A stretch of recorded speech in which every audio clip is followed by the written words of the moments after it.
நல்ல தகப்பனே, உங்களுக்கு நன்றிப்பா. ஹல்லேலூயா. மை துதிக்கிறோம், மை ஸ்தோத்திரிக்கிறோம். இந்த நாளுக்காக நன்றி ஆண்டவரே. எல்லாரையும் ஆசீர்வதிக்க வேண்டும் என்று ஜெபிக்கிறேனப்பா. தம்முடைய பிள்ளைகளை நீர் கண்ணோக்கி பாருங்கப்பா. மக்களுடைய சஞ்சலங்களும் தவிப்புகளும் ஓடி போகட்டும். கவலை கண்ணீர் கம்ப்ளீட்டாக ஆண்டவரே விடுதலை ஆகட்டும். வேதனைகள் நீங்கி சுகமாக இருக்கட்டும்.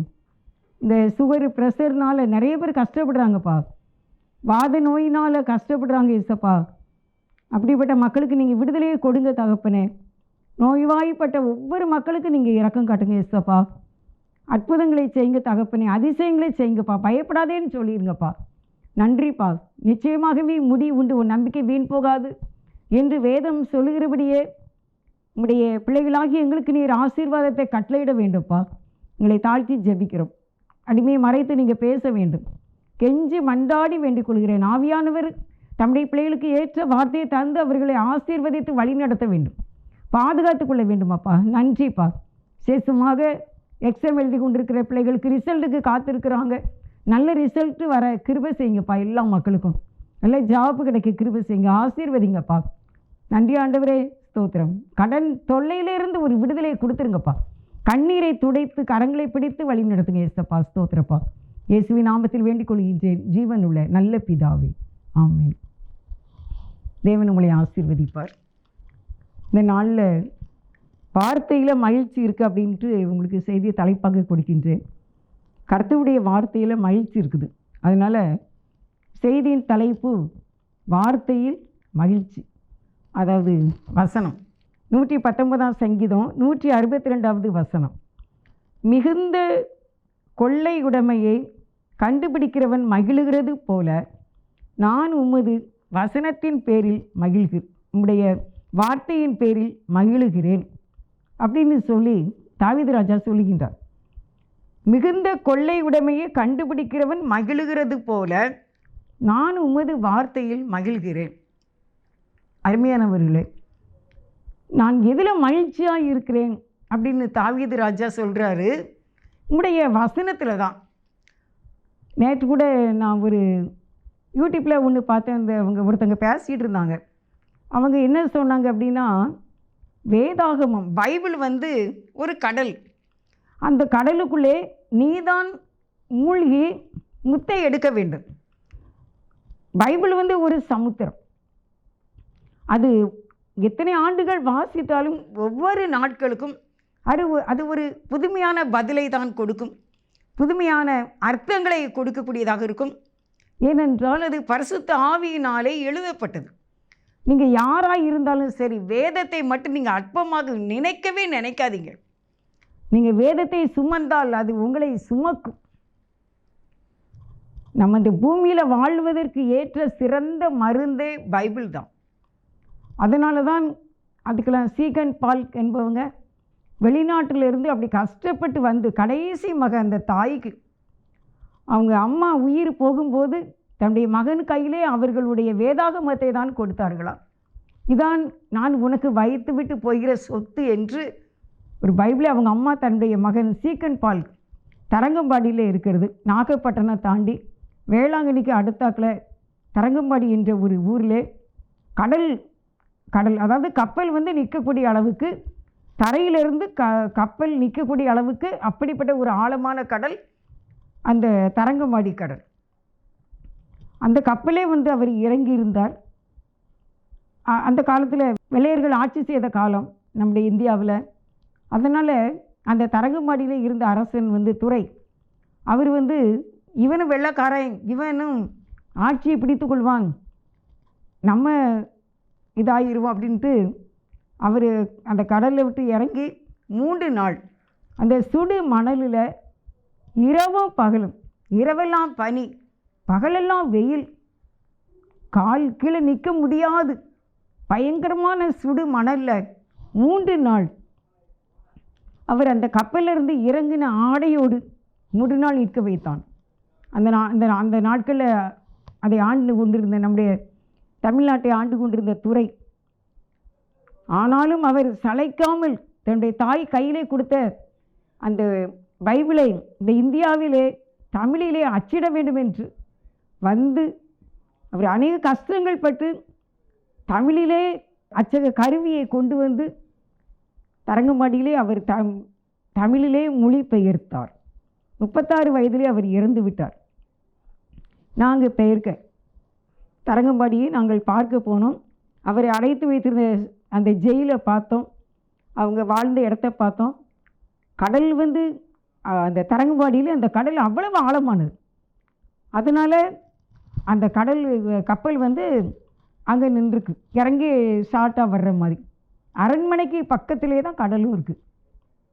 இங்கே முடிந்தால் கண்டிப்பாக தரங்கம்பாடியிலே அவர் எந்த ஆண்டு நம்ம இந்தியாவுக்கு வந்தார், எப்படி அவர் எழுதினார், எப்படி அவர் ஆலயம் கட்டினார், எங்கே அவர் ஜெயிலில் இருந்தார், எல்லாமே நீங்கள் பார்க்கலாம். ஃபேமிலியாக போய் நீங்கள் இந்த தரங்கம்பாடியிலே தமிழை மொழிபெயர்த்த அந்த சீக்கன் பாலுடைய வரலாற்றை நீங்கள் அங்கே பார்க்கலாம். அப்படிப்பட்ட இந்த வேதாகமத்தை தான் இப்பொழுது கடல் என்று ஒருவர் சொல்லுகின்றார். இது சமுத்திரம். அதை நான் எப்படி பார்க்கின்றேன் அப்படின்னு தாவீது சொல்கிறாருன்னா, கொள்ளை உடைமையை பார்க்கிறோம். அந்த காலத்தில் ராஜாக்கள் வந்து ஒரு ராஜா இன்னொரு நாட்டை பிடிச்சிட்டாங்கன்னா அந்த நாட்டில் உள்ள அங்கே இருக்கின்ற பொண்ணு வெள்ளி சகல பண்டங்கள் பதார்த்தங்கள் எல்லாவற்றையும் கொண்டு வந்து விடுவார்கள். மக்களே போய் இப்போ நான் சின்ன பிள்ளையாக இருக்கும்போது இந்தியாவுக்கும் சீனாவுக்கும் சண்டை நடக்கும் அப்படின்னு சொல்லுவாங்க. நாங்கள்லாம் கூட வயது இருக்கோம், 5வது வகுப்பு 4வது வகுப்பு படிக்கும்போது அப்போலாம் சொல்லுவாங்க, இந்தியாவுக்கு சீனா அண்டை நாடு, அவன் சீனாக்காரன் பொல்லாதவன், நம்ம நாட்டை வந்து அவன் எடுக்கணும்னு பார்க்கான், ஆனால் நம்ம எடுக்கவே விடக்கூடாது அப்படின்னு சின்ன பிள்ளைகளும் பேசும். 3ஆம் கிளாஸ் படிக்கிற பிள்ளைகள் கூட சீனாக்காரன் பொல்லாதவன் அப்படின்னா சொல்லுவாங்க, பார்த்துக்கோங்க. ஏன்னா அவன் அண்டை நாடு, நம்ம இந்தியாவை பிடிக்கணும்னு அவன் ட்ரை பண்ணுறான் அப்படின்ட்டு சொல்லுவாங்க. அவ்வளோ அதுக்கெல்லாம் ஜபலாம் நடந்திருக்கு, யுத்தம் நடக்கக்கூடாது அப்படின்ட்டு. ஆனால் இந்த நாளிலே இந்த வேதத்தை நம்ம பார்க்கும்போது இந்த வேதம் மிகுந்த, அதாவது நான் எதுக்கு சொன்னேன் அப்படி சீனானா, அந்த ஒரு நாட்டை நம்ம இந்தியா வந்து இன்னொரு நாட்டை பிடிக்கிறாங்க அப்படின்னா அந்த நாட்டில் உள்ள செல்வத்தை இந்தியர்கள் அனைவரும் போய் அங்கே இருந்து எல்லாவற்றையும் எடுத்துக்கொள்ளலாம். அப்படி தான் தாவீது ராஜா அரசாண்ட காலத்தில் ஒரு பக்கத்து நாட்டை பெலிஸ்தர் நாட்டை ஜெயித்த உடனே இங்கே உள்ள எருசலேமில் உள்ள மக்கள்லாம் அங்கே போய் அங்கே உள்ள எல்லாவற்றையும் கொள்ளையடித்தார்கள். 3 நாள் கொள்ளையடிச்சாங்களாம். அங்கேருந்து எடுத்துகிட்டு வந்து வீட்டில் வச்சு 3 நாள் கொள்ளையடிச்சிருக்காங்கன்னா எவ்வளவு செல்வங்கள், எவ்வளவு பண்டங்கள், எவ்வளவு பயிர் வகைகள், எவ்வளவு கோதுமைகள், அந்த காலத்தில் எல்லா நவ தானியங்கள், பொண்ணு வெள்ளி பித்தளை இரும்பு வைரங்கள், எல்லா ஜாமான்களையும், காதில் ஆண்கள் போட்டிருந்த கடுக்கண்கள் எல்லாவற்றையும் அள்ளிக்கொண்டு வந்தார்களாம். 3 நாட்கள் கொள்ளையடித்தார்களாம். அது எப்படி இருந்திருக்கும் அந்த கொள்ளை? அங்கே பெலிஸ்தர்ட்ட உள்ள ஆடு மாடு எல்லாத்தையும் பற்றிட்டு வந்துட்டாங்க. எல்லாம் பற்றி எல்லாரும் அவங்களுக்கு 5 மாடா 10 மாடா, ஆளுக்கு 100 ஆடு அப்படின்னா எடுத்துக்கிட்டாங்களாமா. 3 நாள் கொள்ளையடித்தார்கள். வேதத்தில் அப்படியே இருக்குது. அதே போல் இப்போ தாவீது ராஜா சொல்கிறார், இந்த வேதத்தை நான் படிக்கும்போது மிகுந்த கொள்ளையுடைமையை கண்டுபிடிக்கிறவன் மகிழ்கிறது போல நான் கர்த்தருடைய வார்த்தையிலே மகிழுகிறேன் அப்படின்னு சொல்லியிருக்கார். நானும் இந்த கர்த்தருடைய வார்த்தையில் மகிழ்ந்திருக்கேன், விடுதலை ஆகியிருக்கேன். சில காரியத்துக்கு விடையே தெரியாமல் இருக்கும். இதுக்கு எப்படி விட, இது எப்படிக்கு இது என்ன கண்டுபிடிப்பு, இது என்ன நூதனமாக இருக்குது அப்படின்னு நினைக்கிறப்ப கர்த்தர் ஒரு வேர்டு கொடுப்பார், ஒரு வார்த்தை கொடுப்பாரு. பார்த்துக்கோங்க, நம்ம நினச்சிருக்கவே மாட்டோம். அப்படி ஒரு வார்த்தை கொடுத்த உடனே இருதயம் எப்படி இருக்கும் தெரியுமா? அப்படியே ஆத்துமா சாந்தியடு, சந்தோஷமாக இருக்கும்.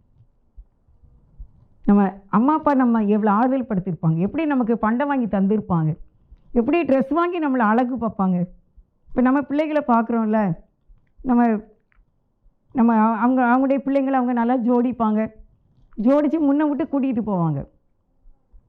அது அவங்களுக்கு ஒரு சந்தோஷம். அதே போல் தன்னுடைய கணவன் தன்னுடைய மனைவி பிள்ளைகளோடு ஃப்ளைட்டில் போகிறாங்க, இவ்வளோ சந்தோஷமாக போவாங்க. அதை விட மேலாக கர்த்தருடைய வார்த்தை எனக்கு இருக்கின்றது என்று தாவீது சொல்லுகின்றார். நானும் அனுபவித்திருக்கின்றேன். இன்றைக்கி நம்ம கர்த்தருடைய வார்த்தையிலே மகிழ வேண்டும். NIV அப்படிங்கிற அந்த இங்கிலீஷ் டிரான்ஸ்லேஷனில் கிரேட் அப்படின்னு போட்டிருக்கு.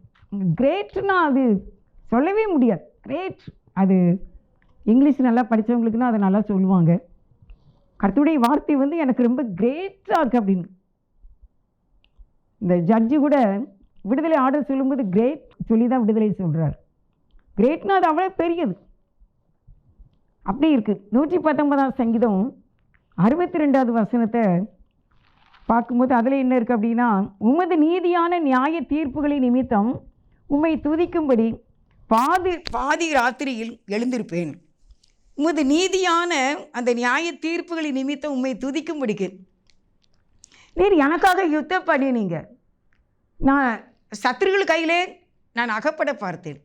என் உயிரை கொல்ல நினைத்தார்கள், ஆனால் நீர் என்னை காப்பாற்றினீர். நம்மையும் அப்படி ஆண்டவர் காப்பாற்றியிருக்காங்கல்ல. எத்தனையோ பிரச்சனைகளில் நம்முடைய பிள்ளைகளை நம்முடைய குடும்பத்தில் ஒன்றுமே இல்லாத சூழ்நிலையில் கூட தேவன் நம்மை இவ்வளவாய் நடத்தி நம்மை ஆசீர்வதித்திருக்கிறார். இந்த மட்டும் காத்த எபனேசரே, இனிமேலும் காக்கும் யெகோவாயிரே. இந்த மட்டும் காத்த எபனேசரே, இனிமேலும் காக்கும் யெகோவாயிரே. இந்த மட்டும் நம்மை காத்தர். அந்த நீதி நியாய தீர்ப்புகளின் நிமித்தம் நான் பாதி ராத்திரியில் முழிக்கிறேன். தாவீது ராஜா சொல்கிறார், பாதி ராத்திரியில் முழித்தேன். என்னப்பா, ஆடுகளை மேய்த்து கொண்டு இருந்தேன். இப்பொழுது நான் பஞ்சேனை மெத்தையிலே அலங்காரமான ஜோடிக்கப்பட்ட அறையிலே நான் தூங்கி கொண்டு இருக்கின்றேன். இப்படி நான் நினச்சி பார்க்கணும். உன்னை அந்த பாதி ராத்திரியில் நான் உண்மை துதிக்கிறேன் அப்படின்னு சொல்லியிருக்கார். 62வது வசனத்தில் துதிக்கும்படி எழுந்திருப்பேன். நாமும் அப்படி இருக்கலாம்ல. எத்தனை நன்மைகள் எனக்கு செய்து எப்படி நன்றி சொல்வேன். ஒரு வழி அடையும் போது புது வழி திறந்த தேவா, ஒரு வழி அடையும் போது புது வழி திறந்த தேவா, திறந்த வாசலை என் வாழ்க்கையில், திறந்த வாசலை என் வாழ்க்கையில் அடைக்காத ஆண்டவரல்லோ, அடைக்காத ஆண்டவரல்லோ. எப்படி பாடுவேன் நான் என் இயேசு எனக்கு செய்ததை, ஆயுள் முழுவதும் என் கர்த்தருக்காய் ஆத்தும ஆதாயம் செய்வேன். ஆயுள் முழுவதும் என் கர்த்தருக்காய் ஆத்தும ஆதாயம் செய்வேன். ஒரு வழி அடையும் போது புதிதான வழிகளை திறக்கிற ஆண்டவரை நான் நினைத்து பார்த்து நான் பாதி ராத்திரியிலே எழுந்து உம்மை துதிப்பேன். கர்த்தருடைய வார்த்தையில் மகிழ்ச்சி. பழைய ஏற்பாடு காலத்தில் சில புத்தகங்கள் தான் இருந்தன. ஆதியாகமும் யாத்திராகமும் எண்ணாகமும் ஒருவேளை நியாயாதிபதிகள் புத்தகம் இதுதான் இருந்துச்சு. புதிய ஏற்பாடு புத்தகம் இல்லை. பழைய ஏற்பாடு காலத்தில் கூட தாவீது ராஜா கர்த்தருடைய வசனத்தில் அவ்வளவாய் மகிழ்ந்திருக்கின்றார். பழைய ஏற்பாட்டு வசனமே இவ்வளவு பரவசம் மூட்டக்கூடியதாக இருந்தால், புதிய ஏற்பாட்டிலே இயேசுவானவர் செய்த நன்மைகளும் அற்புதங்களும் அதிசயங்களும், கொரிந்தியரில் எழுதின நிருபங்களும் ரோமர் நிருபங்களும் வெளிப்படுத்தல் விசேஷங்களும் எவ்வளவு பரவசம் மூட்டக்கூடியதாக இருக்கின்றது. பழைய ஏற்பாட்டு புத்தகங்களே தாவீதை இவ்வளவாய் பரவசம் மூட்டுமானால், அந்த தீர்க்க தரிசனங்களே அவரை இவ்விதமாய் பரவசம் மூட்டுமானால், ஏசப்பா செய்த அற்புதங்கள் அதிசயங்களும் மரித்தவர்களை எழுப்பினதும், அப்போஸ்தல நடவடிக்கைகளிலே சீசர்கள் செய்த ஊழியங்கள் 5000 3000, அவர்கள் வாங்கின அடி மிதி ஜெயில் கோட்டு, அவர்கள் கண்ட தரிசனங்கள், அவர்கள் பட்ட பாடுகள், யோவான் சுவிசேஷகன் வெளிப்படுத்தல காட்சியை பரம தரிசனத்தை கண்ட காட்சிகளெல்லாம் நாம் வாசிக்கின்றோமே. நாம் பரவசம் அடைகின்றோமா? பரவசம் மூட்டுகிறதாய் கருத்தாய் நீங்கள் வாசிக்கின்றீர்களா? வசன ஜீவன் உள்ளது தான். அது அன்னைக்குமே இன்னைக்குமே, இன்னும் எத்தனை மில்லியன் ஆண்டு இந்த உலகம் வாழ்ந்தாலும் சரி, இந்த வசனங்கள் என்றைக்குமே பரவசம் மூட்டக்கூடியது தான். எத்தனை ஆண்டுகள் இந்த வேதம் நமக்கு வந்துச்சுன்னு எனக்கெல்லாம் தெரியாது. ஆனால் இன்றைக்கும் நான் இந்த வேதத்திலே நான் பரவசம் மூட்டப்பட்டு தான் வாழ்ந்து கொண்டு இருக்கின்றேன். என்னுடைய எல்லா சூழ்நிலைக்கும் எனக்கு இந்த வேதம் போதுமானதாக இருக்கின்றது. இந்த வார்த்தையிலே நான் மகிழ்ச்சி அடைகின்றேன். அப்போ இந்த புதிய ஏற்பாடும் இந்த பழைய ஏற்பாடும் சேர்ந்து இருக்கும்போது இந்த வார்த்தைகள் நம்ம எவ்வளவாய் பரவசம் மூட்டக்கூடியதாக இருக்கின்றது. அது உங்களை பரவசம் மூட்டுகின்றதா? அதில் நீங்கள் மூழ்கி போகின்றீர்களா? அப்படியானால் உங்கள் வாழ்க்கை வளமாகும். வேதத்துக்குள்ளே நீங்கள் ஆழ்ந்து ஆழ்ந்து ஆழ்ந்து ஆழ்ந்து அதிலே மிதந்து மிதந்து வசனத்துக்குள்ளே போவீர்களானால் உங்களுடைய வாழ்க்கையிலே விடுதலை நிச்சயம். விளைவினம் வருகின்றதா? அவர் சொல்லுவார், என் கிருபை உனக்கு போதும். நோய்கள் வருகின்றதா? என்னுடைய தழும்புகளால் நீ சுகமாவாய் என்று சொல்லுகின்றார். உனக்காக நான் மரித்தேன் என்று சொல்லுகின்றார். நான் பாவியிலாக இருக்கலே, கிறிஸ்து நமக்காக மரித்தார் என்று வேதம் சொல்லுகிறது. சந்தோஷமாக இருக்குல்ல? நான் பாவியாக இருக்கும்போதே எனக்காக மரிச்சிட்டாரு. 1 கொரிந்தியர் 1 அதிகாரம் 21 வசனத்தில் என்ன சொல்லுது அப்படின்னா, ஏன் நம்ம இப்படி பிரசங்கம் பண்ணுறோம்? நிறைய பேர் சொல்கிறாங்க, எதுக்கு நீங்கள் இப்படி சொல்லிட்டு அலையிறீங்க? நாங்களாம் இப்படியாவது சொல்கிறோம், நீங்கள் தானே இப்படி சொல்லிட்டு அலையிறீங்க அப்படின்னு சொல்கிறாங்க. 1 அதிகாரம் 21 வசனம். 1 கொரிந்தியர், எப்படியெனில் தேவ ஞானத்துக்கு ஏற்றபடி உலகமானது சுய ஞானத்தினாலே தேவனை அறியாதிருக்கையில் பைத்தியமாக தோன்றுகிற பிரசங்கத்தினாலே விசுவாசிகளை ரட்சிக்க தேவனுக்கு பிரியமாயிற்று. எவ்வளோ அழகாக இருக்குது பார்த்தீங்களா? தேவ ஞானத்துக்கு ஏற்றபடி உலகமானது சுய ஞானத்தினாலே தேவனை அறியாதிருக்கையில் பைத்தியமாக தோன்றுகிற பிரசங்கத்தினாலே விசுவாசிகளை ரட்சிக்க தேவனுக்கு பிரியமாயிற்று. பிரசங்கம் தேவை. எதுக்கு ஆலயங்கள் அதுக்குன்னு ஒரு புல்பீட் பண்ணி வச்சுருக்காங்க? எதுக்கு ஒரு பிரசங்க பீடம்? அதுக்கு எத்தனை படி ஏறி நிற்கணும்? எல்லா மக்களையும் பார்த்து அங்கே இருந்து ஆசீர்வதிக்கிறார், வார்த்தைகளை கூறுகின்றார்கள். எதுக்கு இவ்வளோ பெரிய பிரசங்க பீடம்? பிரசங்கத்தினாலே விசுவாசிகளை ரட்சிக்க தேவனுக்கு பிரியமாயிற்று. பிரியமாயிற்று. சந்தோஷமாக இருக்கு. ஐ ஆம் வெரி ஹாப்பி. நான் பிரசங்கத்தை கேட்டு தான் ரட்சிக்கப்பட்டேன். பெரிய மேடையிலே பிரசங்கம் பண்ணி கொண்டிருந்தார்கள். எங்களுடைய ஆலயத்தில், தூத்துக்குடி தூய பேதுரு ஆலயம், எங்கள் சர்ச்சு கேம்பஸே ரொம்ப பெருசாக இருக்கும். அங்கே ஒரு பெரிய மேடை, அந்த மேடையிலே பிரசங்கம் பண்ணினார்கள். அந்நாள் வரைக்கும் இப்படிப்பட்ட பிரசங்கத்தை கேட்டதில்லை. அன்றைக்கு கேட்டு அந்த வார்த்தை எனக்குள் வந்தது. கர்த்தரிடத்தில் என்னை ஒப்பு கொடுக்க வைத்தார். ஒப்பு கொடுத்தேன்னு அவர் என்னை ரட்சித்தார். இது அவருக்கு பிரியமாயிற்று. அன்றைக்கு உள்ள அந்த பிரசங்கத்தினாலே நான் ரட்சிக்கப்பட இயேசுவுக்கு பிரியமாயிற்று. அதனால தான் பிரசங்கம் தேவை. பிரசங்கத்தை அற்பமாய் எண்ணக்கூடாது. பிரசங்கத்தை கேட்க மனதில்லாமல் இருக்கக்கூடாது. காதுள்ளவன் கேட்க கடவன். தேவனுக்கு அது பிரியமாயிற்றான். அப்போ நமக்கு பிரியமாகணும். நீங்கள் பிரசங்க நேரம் அதுக்குன்னு உட்காந்து தூங்கக்கூடாது. அன்றைக்கி ஒரு அக்கா சொல்லிக்கிட்டு இருந்தாங்க, யூடியூப்பில் தான், தூங்குறவங்கள நான் பார்க்கவே மாட்டேன், ஏன்னா அவங்க தூங்கிட்டு போட்டும். மற்றவங்களை பார்த்து நல்லா பிரசங்கம் பண்ணுவோம், கேட்கின்றவர்களை பார்த்து நம்ம நல்லா பிரசங்கம் பண்ணுவோம். ஏன்னா அது கர்த்தருடைய வார்த்தை. அந்த பிரசங்கமானது, அந்த உபதேசமானது நம்மை விடுவிக்கும்படியாக கடந்து வருகின்றது. இது ஜவுளி கடையிலையும் சொல்ல மாட்டாங்க, நகை கடையிலையும் சொல்ல மாட்டாங்க, என்ன டீ மார்க்கெட்லையும் சொல்ல மாட்டாங்க, சூப்பர் மார்க்கெட்லேயும் சொல்ல மாட்டாங்க. எங்கேயுமே இந்த வார்த்தை வராது. ஆலயத்தை தவிர பிரசங்கம் சர்ச்சில் தான் கிடைக்கும், சபையில் தான் கிடைக்கும். வார்த்தையும் ப்ளஸ் பிரசங்கமும் ரட்சிப்புக்கு ஏதுவாக இருக்கின்றது. வெளிப்படுத்தல் 1 அதிகாரம் 18 வசனத்தை பாருங்க. மரித்தேன், ஆனாலும் இதோ சதா காலங்களிலும் உயிரோடு இருக்கிறேன். ஆமேன். நான் மரணத்துக்கும் பாதாளத்துக்கும் உடைய திறவுகோள்களை உடையவராய் இருக்கிறேன். கர்த்தர் சொல்லுகிறார்.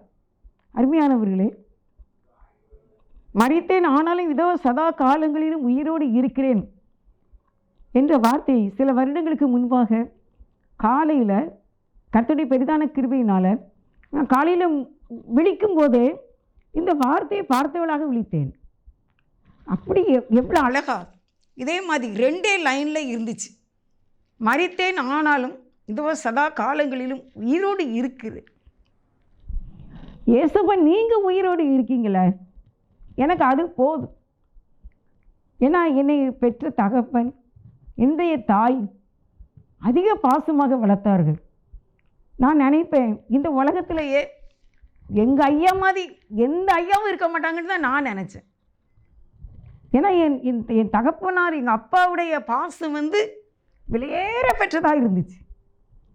ஆனால் என்னுடைய வாழ்க்கையில் வருகின்ற சோகங்களையும் நான் வடிக்கின்ற கண்ணீரும் எங்கள் அப்பாவுக்கு தெரியாது. அவர்கள் இறந்து விட்டார்கள். இறந்த பிறகு ஒன்றும் தெரியாதுல்ல. அப்படிதானே பைபிளில் சொல்லுது. பிரசங்கி 9வது அதிகாரம் 5வது வசனத்தில், இறந்த பின்பு இந்த பூமியில் சூரியனுக்கு கீழே நடக்கிற எதிலுமே அவர்களுக்கு என்றென்றைக்கு பங்கு இல்லை. அவங்களுக்கு ஒன்றுமே தெரியாது இறந்த பிறகு இந்த உலகத்தில் என்ன நடக்குன்னு. சில பேர் சொல்லுவாங்க, செத்தும் தெய்வமாக இருக்காங்க அப்படிம்பாங்க. எப்படிமா செத்து தெய்வமாக இருக்க முடியும்? ஒரு நாள் ஃபுல்லாக ஃப்ரீசரில் வச்சுருக்கும் போதே ஒன்றுமே பேசாமல் உள்ளே இருந்துக்கிட்டு வாங்க. ஒரு அக்கா இறந்துருந்தாங்க. அப்போ அந்த மகா அழுதா. எப்படி அழுதா அப்படின்னா, ஃப்ரீசரில் வச்சுருந்தாங்க அவங்க அம்மாவை. அப்போ இந்த பொண்ணு எப்படி அழுதுச்சுன்னா, ஏம்மா உங்களுக்கு ஐஸு பிடிக்காத, நீங்கள் ஐஸு பிடிச்சா காதுக்குள்ளே பிரச்சனை இருக்குமே, ஐஸே நீங்கள் திங்க மாட்டீங்களம்மா, நீங்கள் எப்படிம்மா இந்த ஐஸு பெட்டிக்குள்ளே இப்போ இருக்கீங்க, ஒரு ஐஸு திங்க சம்மதிக்க மாட்டீங்கள, ஏம்மா ஒரு ஐஸு தின்னு பாருங்கம்மா நல்லா இருக்குன்னு சொன்னால் கூட எனக்கு ஐஸு வேண்டாமான்னு சொல்வீங்களம்மா, இப்போ இந்த ஐஸ் பெட்டிக்குள்ளே போய் படுத்துக்கிட்டீங்களம்மா அப்படின்னு அழுதுச்சு அந்த பொண்ணு. என்னமா இருந்துச்சு தெரியுமா? இப்போ செத்து எப்படி தெய்வமாக இருக்க? புரியல, வாய்ப்பு இல்லை. ஏசப்பா தான் என்கிட்ட அப்படி இந்த 2 லைனில், மரித்தேன் ஆனால் நான் உயிரோடு இருக்கிறேன், உன்னோடு இருக்கிறேன். எப்படி துள்ளி எந்திரிச்சு தெரியுமா அந்த வயசில்? வார்த்தையில் மகிழ்ச்சி இருக்கு. வார்த்தைக்காக தானே வாழ்கின்றோம். இவ்வளோ பெரிய உலகத்து இந்த ப்ரொடக்ஷன், இவ்வளோ பெரிய தயாரிப்பு தேவனுடைய வார்த்தை தான். வெளிச்சம் உண்டாக கடவுது என்றார், வெளிச்சம் உண்டாயிற்று.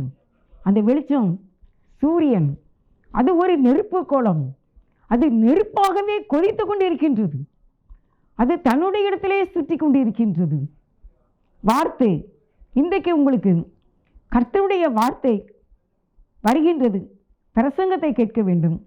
அவர் உங்களோடு இருக்கிறேன் என்று சொல்லுகிறார். திறவுகோலை உடையவராக இருக்கிறேன் என்கின்றார். திறவுகோல் என்பது வல்லமையை குறிக்கிறது. அந்த வல்லமையை வைத்து நம்ம வாழ்க்கையிலே அடைபட்ட அனைத்து கதவுகளையும் திறக்கலாம். வார்த்தை என்ற சாவி. நான் நேற்று நைட்டு 12 மணி 1 மணி கிட்டக்க ஆகிட்டு இருந்த செய்தி நான் எடுக்கும்போது, அப்போ என்ன அப்படின்னா, ஒரு பெரிய தொழிற்சாலை இருக்கின்றது. அது எத்தனையோ, அது 50 ஏக்கர் கூட இருக்கலாம், 100 ஏக்கர் கூட இருக்கலாம். அங்கே ஒரு தொழிற்சாலை இருக்கின்றது.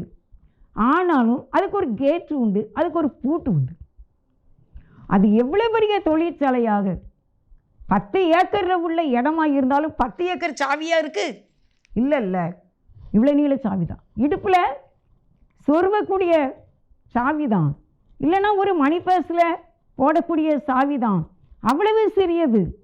உங்கள் வீடு 50 சென்டில் கட்டப்பட்ட வீடாக இருந்தாலும் அதுக்கு பூட்டு இவ்வளவு தான், சாவி இவ்வளவு தான். அல்லேலூயா. அதே போல் அடைபட்டவங்களுடைய வாழ்க்கையில் பிள்ளைகளுடைய காரியமா, வருமான சம்பந்தமானதா, தொழில்துறையில் உள்ள பிரச்சனையா, அதுக்கு சிறிய சாவின்னா உங்களுக்கு தெரியும், கர்த்தருடைய வார்த்தை. அது வார்த்தை பார்க்க உங்களுக்கு சின்னது தான், ஆனால் உங்களுடைய அடைபட்ட அவ்வளோ பெரிய கேட்டை கூட இந்த வார்த்தை என்கிற சாவி திறந்துரும். அதான் ஆண்டவர் இதில் சொல்கிறார், நான் மரணத்துக்கும் பாதாளத்துக்கும் உரிய திறவுகோள்களை உடையவனாக இருக்கின்றேன். எல்லாத்துக்கும் உள்ள திறவுகோல் என்கிட்ட இருக்குன்னு சொல்கிறார் ஆண்டவர். நமக்கு சொல்கிறார், இதோ நான் உனக்கு திறவுகோலை கொடுக்க, ஒருவரும் பூட்டக்கூடாதபடி திறக்கிறவரும் ஒருவரும் திறக்கக்கூடாதபடி பூட்டுகிறவரும் ஆகிய கர்த்தர் சொல்லுகிறதாவது, நான் உன்னோடு இருக்கிறேன். அல்லேலூயா, அல்லேலூயா. சாவியை உங்கள்கிட்ட கொடுத்துட்டாரு, கர்த்தருடைய வார்த்தை. இதை வச்சு நீ என்ன செய்துக்கோ, திறந்துக்கோ. நான் நினைப்பேன், நம்ம எவ்வளோ பெரிய வீடு, 5 சென்டில் நீங்கள் வீடு கட்டியிருக்கீங்க, 2 கோடிக்கு வீடு கட்டியிருக்கீங்க. ஆனால் உங்கள் வீட்டு பூட்டு சாவியை ஒரு மணி பர்ஸில் போட்டுருவீங்க. அவ்வளோதானே? அது என்ன ஒரு புல்லட்லையா கொண்டு வர முடியும்? ரிக்ஷாவிலையா வச்சு கொண்டு வருவீங்க? இல்லை லாரியில் கொண்டு வருவீங்களா? வீடு 10 சென்டில் வீடு இருந்தாலும் சாவி இவ்வளோ தானே. அதே போல் உங்களுடைய வாழ்க்கை பயணத்தில் நீங்கள் 100 வயசு வரைக்கும் வாழுங்க.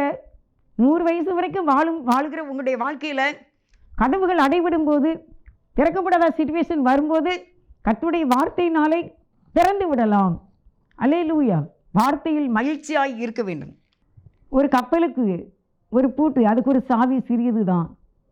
ஒரு பேலன்ஸ்க்கு ஒரு சிறிய சாவி தான், கண்டிப்பாக பூட்டு உண்டு. ஒரு விமானத்துக்கு, ஒரு காருக்கு, அது 4 வீலரா 2 வீலரா 12 வீலா எத்தனை சக்கரங்கள் இருந்தாலும் அதுக்கு ஒரு சாவி. ஒரு சூட்கேஸ் கூட என்ன இருக்குது? பூட்டிருக்கு, சாவி இருக்குது. அரண்மனைக்கு கூட இடுப்பில் சொருகக்கூடிய அளவுக்கு தான் சிறிய சாவி தான், திறவுகோல் தான். ஆச்சரியம் ஆச்சரியம் ஆச்சரியம். காடு மனிதனுக்கு கொடுத்த அறிவு. இந்த சாவியை வச்சுக்கோ. இந்த அறிவை நாம் அறிய வேண்டும். கர்த்தருடைய வார்த்தையிலே இதையெல்லாம் திறந்து விடலாமா? இந்த வாழ்க்கையில் நீ பேச வேண்டும். மலையை பார்த்து பேச வேண்டும், கடலை பார்த்து பேச வேண்டும், இந்த பிரச்சனையை பார்த்து நீங்கள் பேச வேண்டும். நேம் ஆஃப் ஜீசஸ் தான், ஒரே வார்த்தை தான். ஆண்டவருடைய வார்த்தையினாலே நாம் திறந்து விடலாம். அவருடைய வல்லமையினாலே நம்முடைய வாழ்க்கை பயணத்தில் வருகின்ற அனைத்து பூட்டுகளையும் உடைத்து விடலாம், திறந்து விடலாம். ஒருவரும் திறக்கக்கூடாதபடி பூட்டுகிறவர், ஒருவரும் பூட்டக்கூடாதபடி திறக்கிறவர். உங்களுடைய கையிலே வார்த்தையை கொடுத்திருக்கின்றார், உங்கள் வாயிலே வார்த்தையை கொடுத்திருக்கின்றார். இத்தனை பெரிய உலகம், இத்தனை பெரிய உலகத்தில் பயந்து வாழ வேண்டியதில்லை. அவருடைய வார்த்தை நமக்கு தந்திருக்கின்றார். அவருடைய திறவுகளை நமக்கு கொடுத்திருக்கின்றார். கர்த்தருடைய வசனம், கர்த்தருடைய வார்த்தை. நான் உனக்கு முன்னால் போவேன், என் சமூகம் உனக்கு முன்னால் செல்லும், பயப்படாதே. கர்த்தரை துதிக்க வேண்டும், கர்த்தரை போற்றி பாட வேண்டும், கர்த்தருடைய வார்த்தையிலே மகிழ்ச்சியாக இருக்க வேண்டும். கர்த்தருடைய வசனம் உங்களை வாழ வைக்கும். அவருடைய வார்த்தை வலிமை உள்ளது. அவர் திறக்கக்கூடியவர். அவர் நம்மோடு கூட இருப்பார். நம்ம பூட்டுனா யாரும் திறக்க முடியாது. நம்ம திறந்தா எவனும் பூட்ட முடியாது, எந்த கொம்பனாலையும் பூட்ட முடியாது. அப்படிப்பட்ட திறவுகளை உடைய தேவாதி தேவன், ராஜாதி ராஜன் ஏசப்பா நம்ம கூட இருக்கின்றார். நீங்கள் தரங்க, அடவிட்டுருக்கா? நீங்கள் தரங்க, வசனத்தை கொண்டு, கர்த்தருடைய வார்த்தையை கொண்டு நீங்கள் தரங்க, சந்தோஷமாக போங்க. மிகுந்த கொள்ளையுடைமையை பார்க்கிலும் கர்த்தருடைய வசனம் பெரிதானது. வார்த்தையில் மகிழ்ச்சி உண்டு. அவர் உங்களோடு இருந்து அவருடைய வார்த்தையினாலே உங்களை ஜெயிக்க வைப்பார். உங்களையும் உங்கள் பிள்ளைகளையும் உங்கள் குடும்பங்களையும் வாழ வைப்பார். நோய்களை நீக்கி போடுவார், வருமானங்களை ஆசீர்வதிப்பார், கடனை எடுத்து போடுவார், அதிசயங்களை செய்வார், அற்புதங்கள் நடக்கும். கர்த்தருடைய வசனத்தை நம்புவோம். இத்தனை பெரிய உலகம் இதனை படைத்திட்டது யார்? இத்தனை பெரிய உலகம் இதனை படைத்திட்டது யார்? இயற்கையாக முடியுமா? இயற்கையாக முடியுமா? இயற்கையாக முடியுமா இந்த படைப்பு? இயற்கையாக முடியுமா? இயற்கையாக முடியுமா? இயற்கையாக முடியுமா இந்த படைப்பு? சூரியன் சூரியன், சந்திரன் சந்திரன், நட்சத்திரம் நட்சத்திரம், எத்தனை ஆச்சரியம்! சந்திரனை எட்டிய போதும் பூமிக்கே நீ திரும்பியது ஏன்? சந்திரனை எட்டிய போதும் பூமிக்கே நீ திரும்பியது ஏன்? உன்னுடைய வாழ்க்கையை சந்திரனில் தொடங்கிட, உன்னுடைய வாழ்க்கையை சந்திரனில் தொடங்கிட உன்னால் இன்று முடியுமா? முயன்று பாருமேன். உன்னால் இன்று முடியுமா? முயன்று பாருமேன். சூரியன் சூரியன், சந்திரன் சந்திரன், நட்சத்திரம் நட்சத்திரம், எத்தனை ஆச்சரியம்! இத்தனை பெரிய உலகம் இதனை படைத்திட்டது யார்? இத்தனை பெரிய உலகம் இதனை படைத்திட்டது யார்? இயற்கையாக முடியுமா? இயற்கையாக முடியுமா? இயற்கையாக முடியுமா இந்த படைப்பு? இயற்கையாக முடியுமா? இயற்கையாக முடியுமா? இயற்கையாக முடியுமா இந்த படைப்பு? நேசிக்கிற எங்கள் நல்ல தகப்பனே, மெய் துதிக்கிறோம், மெய் ஸ்தோத்திரிக்கிறோம். நல்ல ஆண்டவரே, உங்களுக்கு நன்றிப்பா. வசனத்தின் மகிழ்ச்சியிலே, வார்த்தையிலே நாங்கள் வாழும்படிக்கு எங்களுக்கு உதவி செய்த தயவுக்கு நன்றியப்பா. தகப்பனே, இந்த உலகத்தில் உள்ள எல்லா தடைகளையும் உடைக்க திறக்க உம்முடைய வார்த்தையை எங்களுக்கு தந்திருக்கின்றீர் சாவியாக. மரித்தேன், ஆனாலும் இதோ சதா காலங்களிலும் உயிரோடு இருக்கிறேன், பாதாளத்துக்கும் மரணத்துக்கும் உரிய திறவுகோல்களை உடையவராய் இருக்கிறேன் என்று சொன்ன ஏசப்பா, எங்களுடைய வாழ்க்கையில் அடைபட்ட கதவுகளை நீர் திறக்கிறதுக்காய் ஸ்தோத்திரம். அந்த அதிகாரத்தை எங்களுக்கு உம்முடைய வசனத்தின் மூலமாய் தந்திருக்கிறீர், உமக்கு ஸ்தோத்திரம். பயப்படாதே, நான் உன்னோடு இருக்கிறேன் என்று சொன்னதற்காய் ஸ்தோத்திரம். நன்றி ஏசப்பா. எங்களுக்கு முன்பாக இருக்கிற அடைபட்ட அனைத்து காரியங்களையும் நீர் திறந்து எங்களை ஆசீர்வதிக்க வேண்டும் என்று இயேசுவின் நாமத்தில் வேண்டிக் கொள்கின்றேன், ஜீவனுள்ள நல்ல பிதாவே. ஆமீன். God bless you.